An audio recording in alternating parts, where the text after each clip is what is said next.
In this video, we're going to show you how to replace a window sweep on your Chevy Silverado 2500. This is going to be located on the rear door. Let's get started.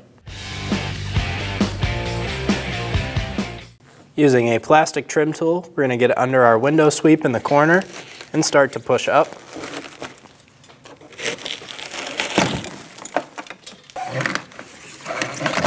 Continue down the whole line and remove the window sweep. We're going to take a clean rag and wipe down just our area where it's going to sit. If you have some glass cleaner, I recommend using that as well on your glass, just to get all the dirt off so it doesn't drag up and down on the window. Line up the new window sweep. With the window sweep lined up, push straight down and lock it into place.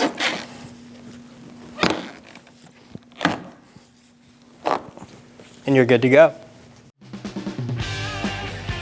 When only the best will do, demand TRQ. The only company that lets you view before you do.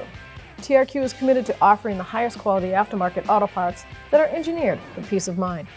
Thanks for using and viewing with TRQ.